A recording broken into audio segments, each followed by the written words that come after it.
murder. Local 12's Joe Webb was in the courtroom on this emotional day, and he's live with details on what the jury heard. Joe?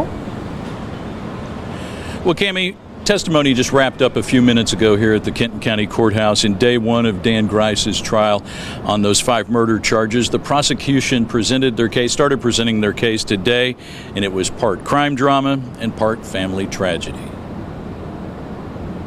For nearly 8 straight hours, Dan Greis had to relive the details of the moment that ended 5 lives and got him charged with 5 murders.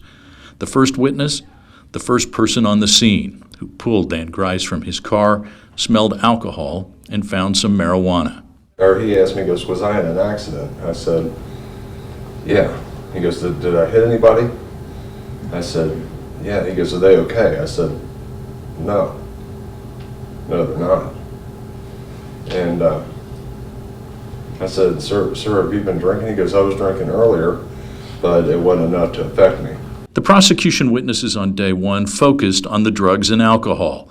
Kentucky State Police lab technicians confirmed he had smoked pot. I had a positive indication for THC. Another confirmed the alcohol in his blood. The alcohol content of the blood was found to contain 0.089 grams per 100 milliliter of ethanol. The technical case was bolstered with the human toll.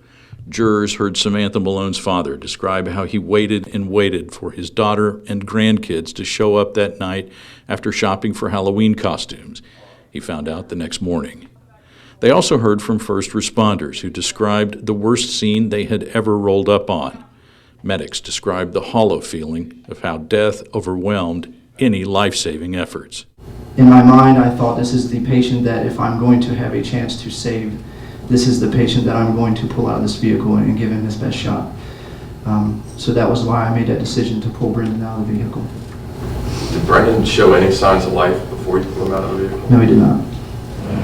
Did he show any signs of life after you pulled him out of the vehicle? No, he did not.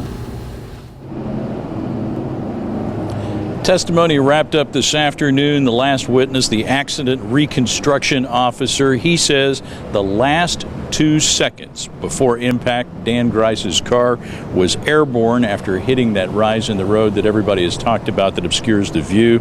He says he never hit the brakes and was in the middle of the wrong lane.